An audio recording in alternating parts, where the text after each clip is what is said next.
प्रिय भैया बहनों, आज हम लोग पढ़ेंगे class 11 chemistry chapter 1 some basic concept of chemistry में स्थिर या निश्चित अनुपात का नियम। ये सेकंड नियम है। इसके पहले हम लोग पढ़ चुके हैं द्रव्यमान संरक्षण का नियम, law of conservation of mass. इसको हम लोग पढ़ चुके हैं। उसके अलग अलग वैज्ञानिक किस प्रकार पुष्टि किए हैं इसको हम जान चुके हैं। तो आज हमारा टॉपिक है स्थिर या निश्चित अनुपात का नियम। स्थिर या निश्चित अनुपात का क्या नियम होता है, आज हम उसे सीखेंगे। तो स्थिर या निश्चित अनुपात का नियम यानी कि प्रत्येक रासायनिक यौगिक में चाहे वह किसी भी विधि से बनाया या प्राप्त किया गया हो, तत्वों के द्रव्यमान एक निश्चित अनुपात में संयुक्त होते हैं। अर्थात एक यौगिक में निश्चित प्रकार के तत्व एक निश्चित अनुपात में संयुक्त होते हैं। कहने का मतलब कहा जाए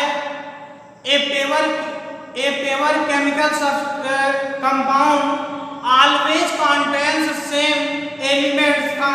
combined together in the same definite proportion by weight is called law of constant proportion or definite proportion। तो यहाँ पर इसको डिफाइन किस प्रकार किया जाएगा उसको देखते हैं। यानी कि यहाँ पर देखेंगे प्रत्येक रासायनिक यौगिक में डिफाइन किया जाए प्रत्येक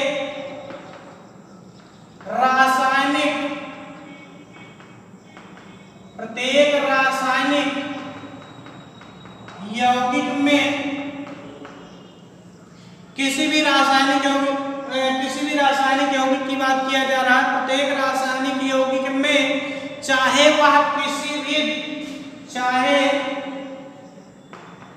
वह किसी भी विधि द्वारा बनाया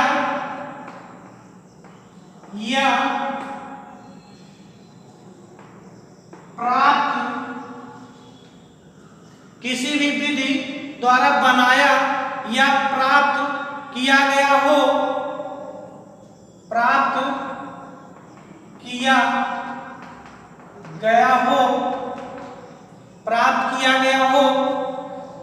तत्व के द्रव्यमान एक निश्चित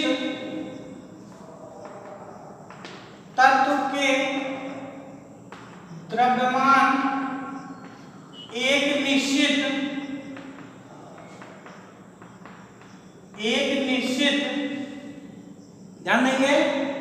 तत्व के द्रव्यमान एक निश्चित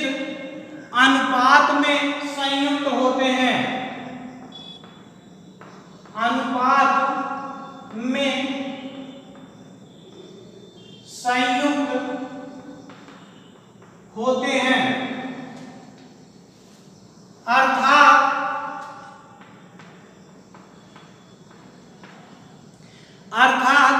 एक यौगिक में निश्चित प्रकार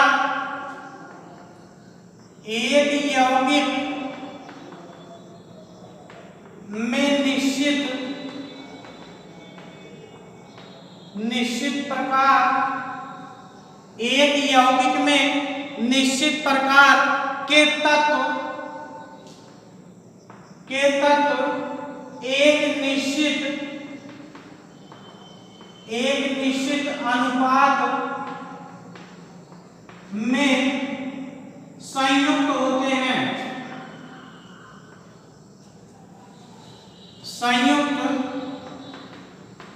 होते हैं। तो इस प्रकार से जितनी भी अपक्रियाएं, कोई भी रासायनिक अपक्रिया हो करके कोई भी रासायनिक यौगिक अगर उसमें बनता हो, किसी भी विधि द्वारा बनाया जाता हो, तो ऐसे कंपाउंड को यहाँ पर देखेंगे।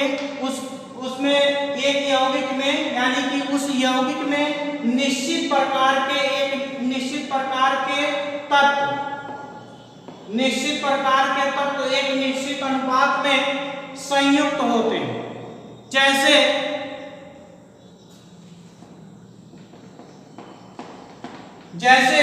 यहां पर बात किया जाए बर्निंग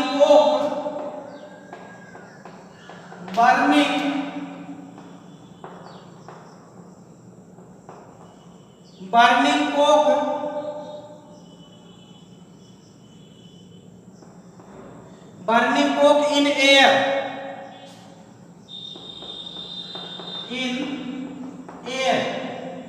यानी कि यहां पे अगर से कार्बन जो है ऑक्सीजन की उपस्थिति में अगर से जलता है तो क्या बनाता है, एक कार्बन डाइऑक्साइड बनाता है यानी कि CO2 बनाता है। और देखेंगे सेकंड, यहाँ पे सेकंड की बात किया गया है तो यानी कि यहाँ पे by decomposition of lime stone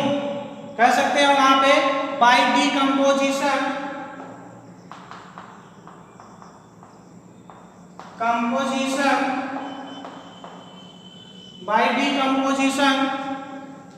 of lime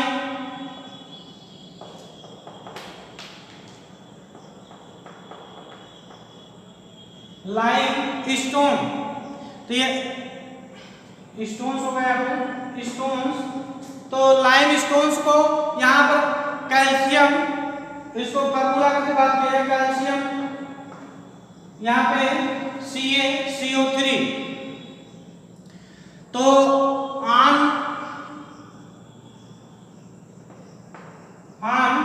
heating चाहे भी लिख देते हैं ऑन हीटिंग, तो अगर से यहाँ पर कैल्शियम तो by decomposition of lime stones किस प्रकार से यहाँ पर ये हीट करने पर वो किस प्रकार से वहां पर वो अलग होगा उसको देखेंगे। तो यानी कि जैसे यहाँ पर Na2 यहाँ पे बात किया जाए by decomposition of lime stones यानी कि यहाँ पे CaCO3, तो यानी कि यहाँ पर ये टूटेगा CaO में और किसमें टूटेगा, कैल्शियम कार्बन डाइऑक्साइड। और बात किया जाए नंबर 3, जैसे देखा जाए रिएक्शन विद,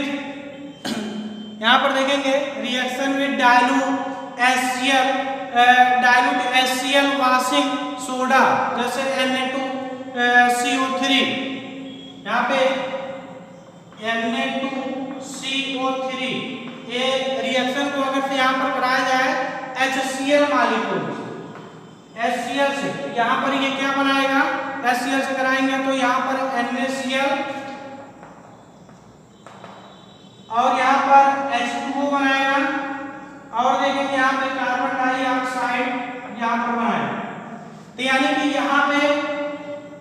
ये हाइड्रोजन संख्या 2 है इसलिए इसको हम बैलेंस कर देंगे यहाँ पर 2 से। तो यानी कि अगर से इन तीनों अभिक्रियाओं की बात किया जाए तो यानी कि पहले इक्वेशन में कार्बन यानी कि कोक को ऑक्सीजन की उपस्थिति में गर्म किया जा रहा है तो यहाँ पे कार्बन डाइऑक्साइड बना रहा है, ये जबकि ये यहाँ पर कार्बन डाइऑक्साइड बन रहा है, लेकिन कैसे बन रहा है, यहाँ पे कोक को ऑक्सीजन की उपस्थिति में गर्म करके बनाया जा रहा है, जबकि इसमें कार्बन डाइऑक्साइड कैसे बन रहा है, यहाँ पर ये डिकम्पोजिशन ऑफ लाइम स्टोन यानी कि कैल्शियम, यहाँ पे कैल्शियम कार्बोनेट को हीट करके गर्म करके यानी कि यहाँ पे कार्बन डाइऑक्साइड प्राप्त, इन दोनों रिएक्शन में कार्बन डाइऑक्साइड मिल रहा है, जबकि दोनों में कार्बन डाइऑक्साइड प्राप्त करने की विधियां अलग अलग है। और जबकि इसमें देखेंगे यहाँ पे सोडियम कार्बोनेट और HCl के साथ अगर से अपक्रिया कराया गया है तो इसमें भी आपको एक कार्बन डाइऑक्साइड प्राप्त हुआ। इन तीनों अपक्रियाओं में अगर से बात किया जाए, तीनों अपक्रियाओं में कार्बन डाइऑक्साइड प्राप्त हो रहा है, लेकिन इन तीनों अपक्रियाओं में CO2 कार्बन और ऑक्सीजन दोनों में अनुपात देखा जाए, यानी कि इसके अनुपात में यहाँ पे दिखा देते हैं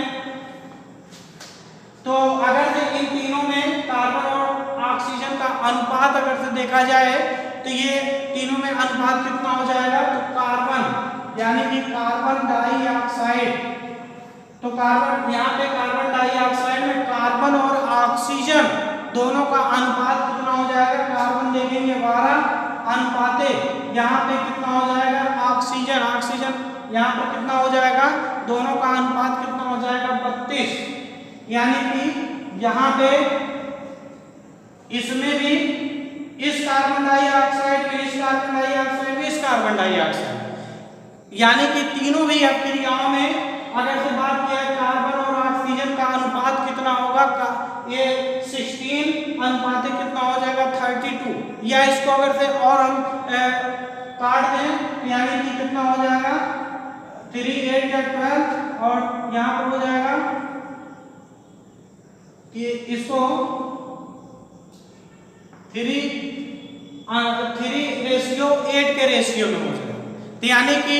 इसका भारात्मक अनुपात किस रूप में संयुक्त है, यानी कि 3:8 के अनुपात में कार्बन डाइऑक्साइड संयुक्त है। तो हमारा नियम क्या कहता है, हमारा नियम यानी कि यहाँ पर स्थिर या निश्चित अनुपात का क्या नियम है, यहाँ पर लिखा गया है प्रत्येक रासायनिक यौगिक में, ध्यान देंगे, प्रत्येक रासायनिक यौगिक में, यानी कि पहला रासायनिक यौगिक हमारा ये है, दूसरा जो है ये है, तीसरा हमारा ये है, यानी कि प्रत्येक रासायनिक यौगिक में चाहे वह किसी भी विधि द्वारा बनाया या प्राप्त किया गया हो, चाहे वह किसी भी विधि द्वारा बनाया या प्राप्त किया गया हो, जैसे देखेंगे एक को बर्निंग को इन एयर में बर्निंग करके प्राप्त किया जा रहा है कार्बन डाइऑक्साइड को, इसमें जो लाइम स्टोन को ये गर्म करके यहाँ पे कार्बन डाइऑक्साइड प्राप्त किया जा रहा है, जबकि इसमें सोडियम कार्बोनेट को HCl के साथ क्रिया कराने पर यहाँ पर ये कार्बन डाइऑक्साइड बनता है। वही कह रहा है कि यानी कि चाहे यहाँ पे किसी भी विधि द्वारा बनाया या प्राप्त किया गया हो, तत्व के द्रव्यमान एक निश्चित अनुपात में संयुक्त होते हैं, यानी कि तत्व के यहाँ पर देखेंगे तत्व के द्रव्यमान, यहाँ पर तत्व के द्रव्यमान एक निश्चित अनुपात में संयुक्त होते हैं, यानी कि किसी भी विधि द्वारा यहाँ पर जो बनाया गया है उसमें कार्बन और ऑक्सीजन का अनुपात देखा जाए तो एक निश्चित अनुपात में ही संयुक्त होता है। ऐसा नहीं है कि यहाँ पर ये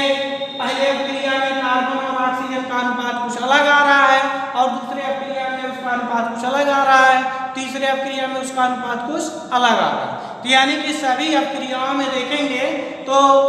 चाहे कोई भी रासायनिक यौगिक हो, ये रासायनिक यौगिक हमारा कार्बन डाइऑक्साइड, यानी कह रहा कोई भी रासायनिक यौगिक हो, चाहे वह किसी भी विधि द्वारा बनाया या प्राप्त किया जा रहा है, तो उस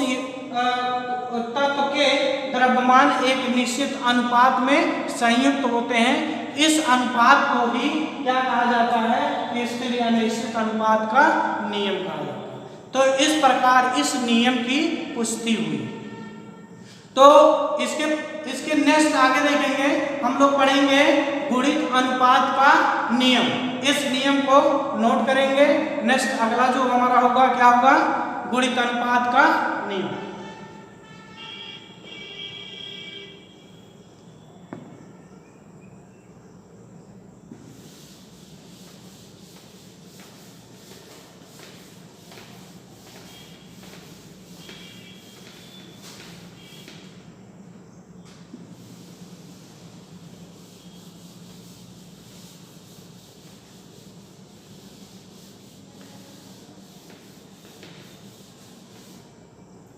अगला नियम हमारा है गुणित अनुपात का नियम। ये नियम नंबर 3 है, गुणित अनुपात का नियम।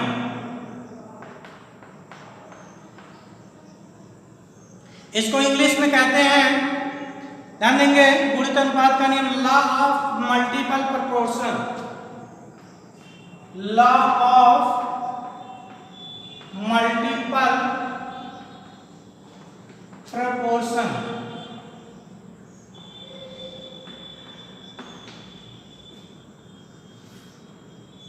यहां पर इसको नोट करेंगे, लॉ ऑफ मल्टी प्रपोर्शन क्या होता है, गुणित अनुपात का नियम।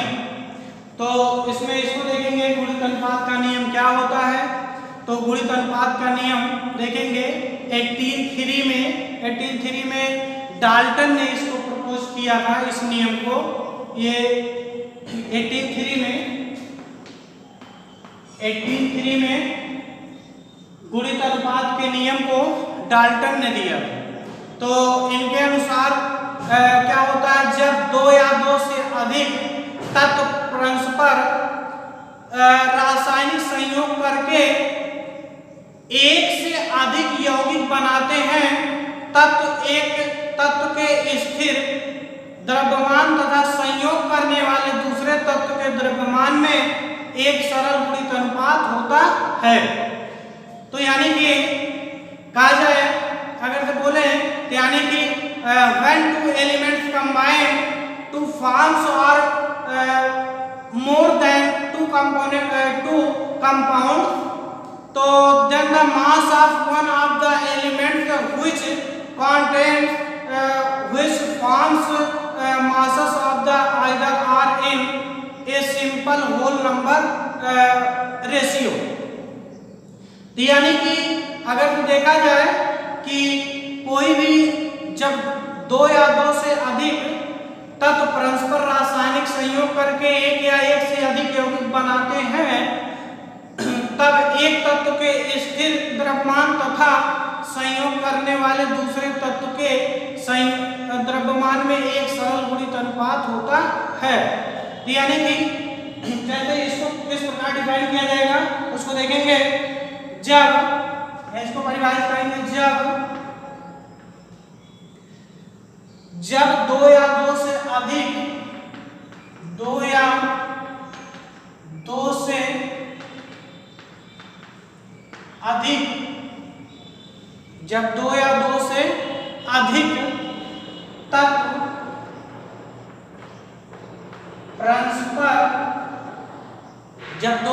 से अधिक तत्व परस्पर रासायनिक संयोग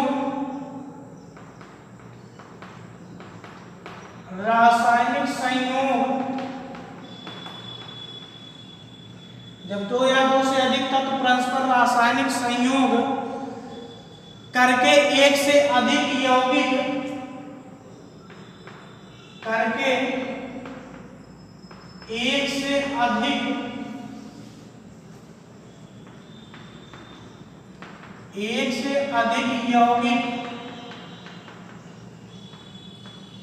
बनाते हैं, जब संयोग करके एक से अधिक यौगिक बनाते हैं, तब एक तत्व के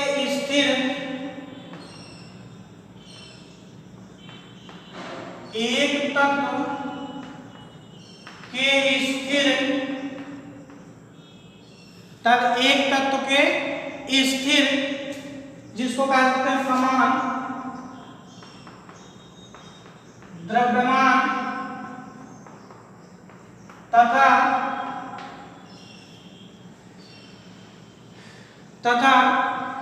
संयोग करने वाले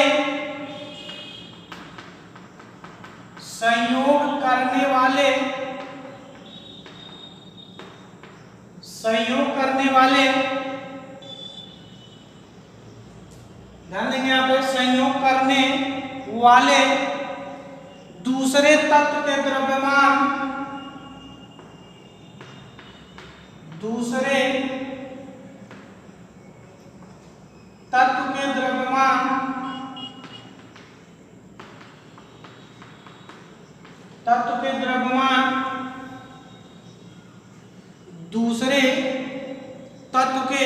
द्रव्यमान में एक सरल गुणित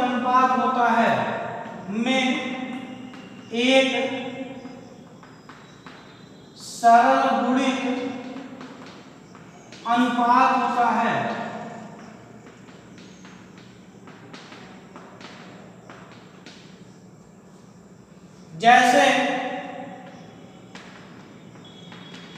जैसे बात किया जाए, जैसे वाटर मॉलिक्यूल में जैसे वाटर यानी कि H2O, जैसे H2O में देखा जाए हाइड्रोजन कितने पार्ट्स हैं, हाइड्रोजन यहाँ पे हाइड्रोजन 2 पार्ट्स हैं, जबकि ऑक्सीजन कितने हैं 1 part, oxygen 1 part, hydrogen 2 parts है, ऑक्सीजन 1 पार्ट। तो यानी कि यहाँ पर तो इस प्रकार से देखेंगे हाइड्रोजन और ऑक्सीजन दोनों मिलकर के H2O2 भी बनाते हैं, H2O2 यानी कि हाइड्रोजन पर ऑक्साइड इसे, यानी कि इसमें देखेंगे हाइड्रोजन कितने पार्ट्स हैं 2 पार्ट्स हैं, जबकि ऑक्सीजन के कितना पार्ट्स है 2 पार्ट्स। यहाँ पे हाइड्रोजन और ऑक्सीजन दो पार्ट्स, यानी कि पहले वाले में यानी पहले कंपाउंड वाटर में H2 कुल कितना है यहाँ पर देखेंगे, इसका भारात्मक अनुपात हाइड्रोजन का अनुपात कितना है 2 अनुपाते, यहाँ पर पीछे देते हैं 2 अनुपाते, यहाँ पर ऑक्सीजन कितना 16, 2 अनुपाते 16 हो जाएगा, और जबकि हाइड्रोजन पेरोक्साइड में देखेंगे 2 अनुपाते कितना हो जाएगा, ये 2 पार्ट से ऑक्सीजन के इसलिए कितना है 32, यानी कि 2 अनुपाते 32। ये हमारा किसके लिए है H2O के लिए है, ये हमारा किसके लिए है H2O2 के लिए। तो यानी कि यहाँ पर देखेंगे तो यानी कि हाइड्रोजन दोनों में ही दोनों क्या है सेम, जबकि दोनों में ऑक्सीजन का अनुपात एक सरल गुणित अनुपात में। कहने का मतलब यहाँ पर क्या कह रहा है, जब 2 या 2 से अधिक तत्व, ध्यान देंगे यहाँ पर 2 तत्व कौन है हाइड्रोजन और ऑक्सीजन, करा जब 2 या 2 से अधिक तत्व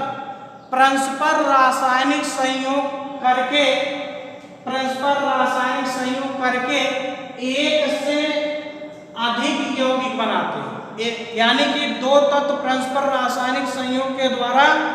2 या 1 या 1 से अधिक तत्व बनाते हैं, तब उस केस में यानी कि यहाँ हाइड्रोजन और ऑक्सीजन दोनों मिलकर के एक बार H2O बनाए एक बार H2O2 बनाए, यानी कि तब यहाँ पर क्या होगा एक तत्व के स्थिर या समान द्रव्यमान, यानी कि जो पहला तत्व क्या होगा ये हाइड्रोजन, इसमें देखेंगे दोनों में क्या होगा एक तत्व के स्थिर द्रव्यमान, यानी कि इसमें एक तत्व का स्थिर द्रव्यमान होगा, जबकि देखेंगे तथा संयोग करने वाले दूसरे तत्व के द्रव्यमान, यानी कि दूसरा तत्व हमारा क्या ऑक्सीजन है, यानी कि दूसरे तत्व के द्रव्यमान में एक सरल गुणित अनुपात होता है। कहने का मतलब ऑक्सीजन यानी कि 16, ये ऑक्सीजन इसका अनुपात और इसका 16 अनुपात कितना हो जाएगा 32। तो यानी कि इसको काटेंगे 31 16 और इसको काटेंगे आ जाएगा 2, यानी कि 1:2। तो यानी कि इन दोनों में एक सरल गुणित अनुपात है, इस नियम को ही यहाँ क्या कहते हैं, यानी कि गुणित अनुपात का नियम। जैसे और एग्जाम्पल समझते हैं, इसको नोट कर लेंगे। जैसे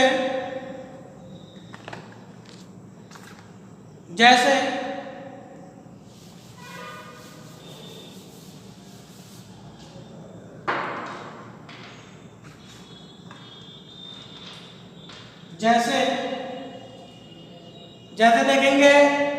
नाइट्रोजन और ऑक्सीजन ये 2 तत्व हैं,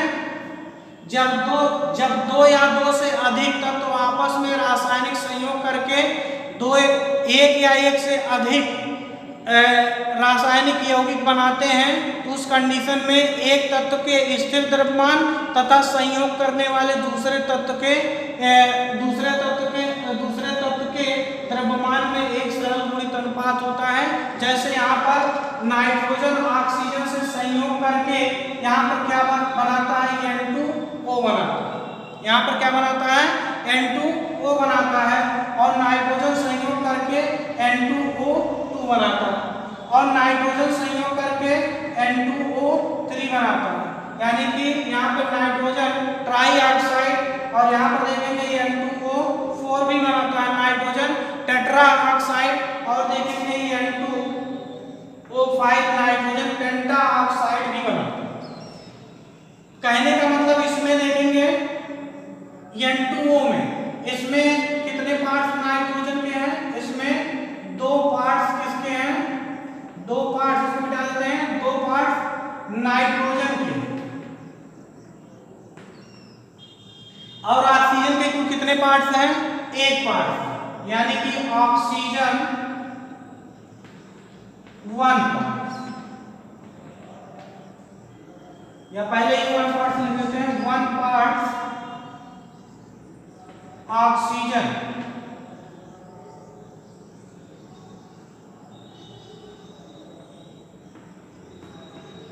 दो पार्ट्स ऑक्सीजन तो इसमें 1 पार्ट ऑक्सीजन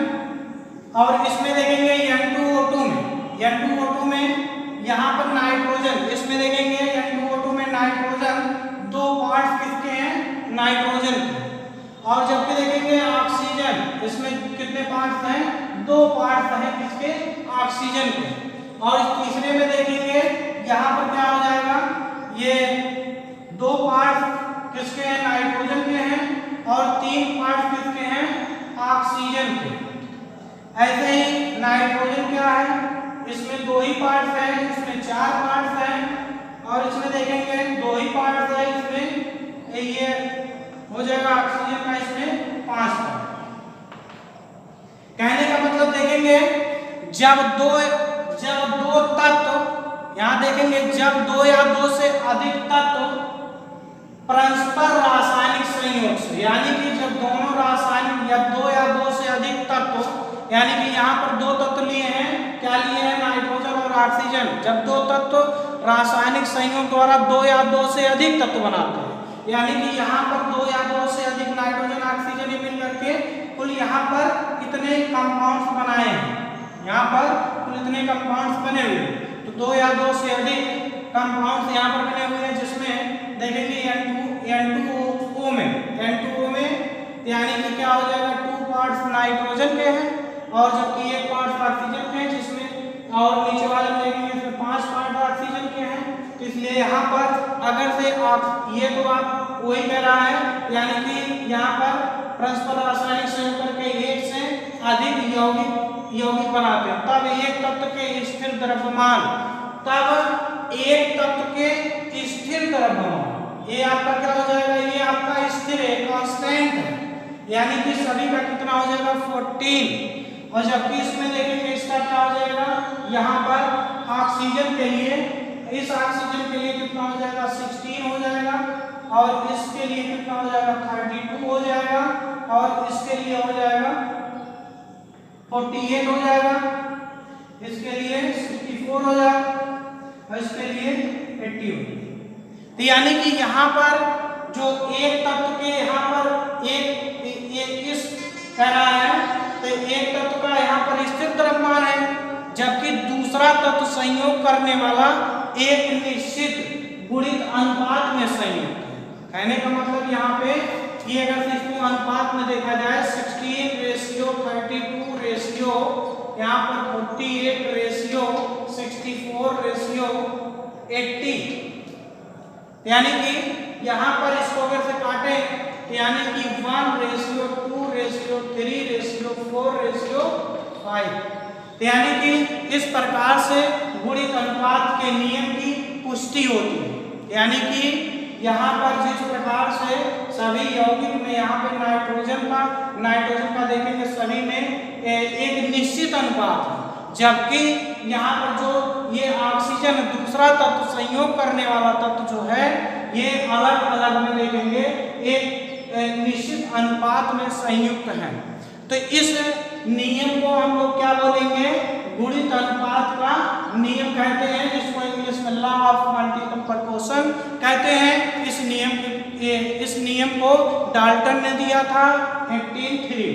1803 में इस नियम को डाल्टन ने दिया था। तो आज के लिए बस इतना ही, इसको नोट कर लीजिए। धन्यवाद।